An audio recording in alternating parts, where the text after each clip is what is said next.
യേശുക്രിസ്തുവിനെ കുറിച്ച് യേശയ്യാ പ്രവാചകൻ വിശുദ്ധ ബൈബിളിൽ രേഖപ്പെടുത്തിയിരിക്കുന്നു. കന്യക ഗർഭം ധരിച്ച് ഒരു പുത്രനെ പ്രസവിക്കും, അവന് ദൈവം നമ്മോടുകൂടെ എന്നർത്ഥമുള്ള എമ്മാനുവേൽ എന്നവൻ വിളിക്കപ്പെടും.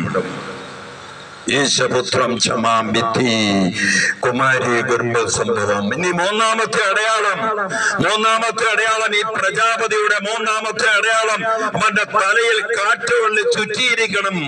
ആ ഏത് ദേവന്റെ തലയിലാണ് കാട്ടുവള്ളി ചുറ്റിയിരിക്കുന്നത്?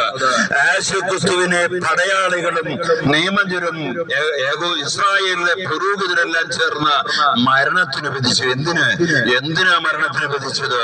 ഇവൻ ഇതുപോലെ സാധാരണക്കാരുടെ ഇടയിലേക്ക് ഇറങ്ങിച്ചെന്ന് പാവപ്പെട്ടവരോടൊപ്പം ചേർന്ന് പാപികൾക്കും രോഗികൾക്കും സൗഖ്യം കൊടുത്ത് ജനാവലി മുഴുവൻ അവന്റെ പിന്നാലെ പോകുന്ന കണ്ടപ്പോൾ അസൂയയോടെ യേശുവിനെ മരണത്തിന് വിധിച്ചു.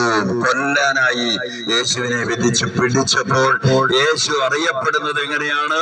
യഹൂദരുടെ ഇസ്രായേലിന്റെ രാജാവ് എന്നറിയപ്പെടുന്ന ക്രിസ്തു അവനെ പിടിച്ച് ബന്ധിച്ച് അവന്റെ ശിരസിൽ മുള്ളുകൊണ്ടൊരു മുടി വെച്ച്, എന്തിനെ? രാജാവിനെ അധിക്ഷേപിക്കാൻ മുള്ളുകൊണ്ട് മുടി വെച്ച് യേശു ക്രിസ്തുവിനെ.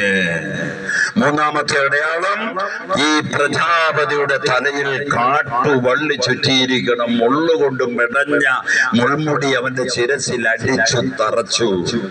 ഇനി നാലാമത് പറയുന്ന അടയാളം, ഈ രക്ഷിക്കാൻ വരുന്ന പ്രജാപതി അവൻ സ്വന്തം ജനങ്ങളാൽ തിരസ്കരിക്കപ്പെടണം, സ്വന്തം ജനത്താൽ ഉപേക്ഷിക്കപ്പെട്ടവനായിരിക്കണം.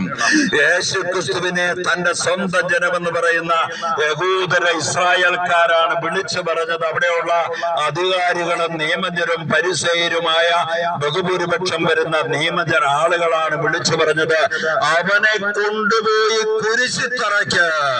അവന് പകരമായി കുപ്രസിദ്ധ കുറ്റവാളിയായ ബറാബാസിനെ ഞങ്ങൾക്ക് വിട്ടുതാ.